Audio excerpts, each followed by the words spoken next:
Chief minister Revanth Reddy ने दलित ईसाइयों और गिरिजन ईसाइयों को ज़्यादा से ज़्यादा इंदिरम्मा मकाना देने का ऐलान किया।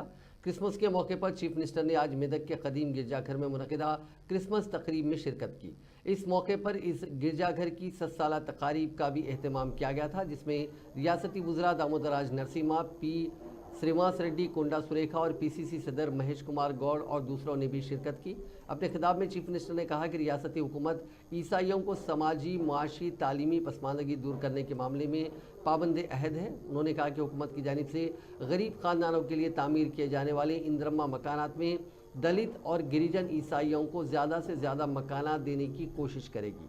उन्होंने कहा कि मेदक चर्च को मुल्क भर में नुमाया मुकाम हासिल है, रोहित गारू चर्च है मरांदरू आज 7 साला तकारीब का इफ्तिताह करते हुए वो काफ़ी मसरत महसूस कर रहे हैं।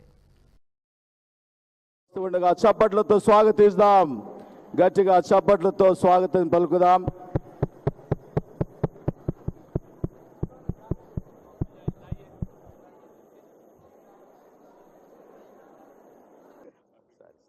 Happy Christmas, happy Christmas, happy Christmas.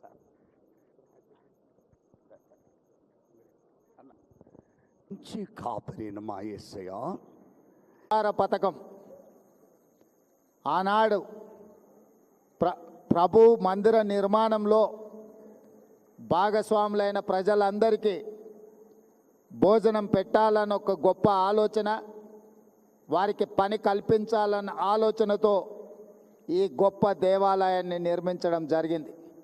ఈ గొప్ప దేవాలయం దేశంలోనే ప్రముఖ, అదేవిధంగా 100 సంవత్సరాలు పూర్తి చేసుకొని ఒక గొప్ప దేవాలయంగా ఈరోజు పరిడవిల్లుతున్నది. ఇది తెలంగాణ రాష్ట్రానికే గర్వకారణము.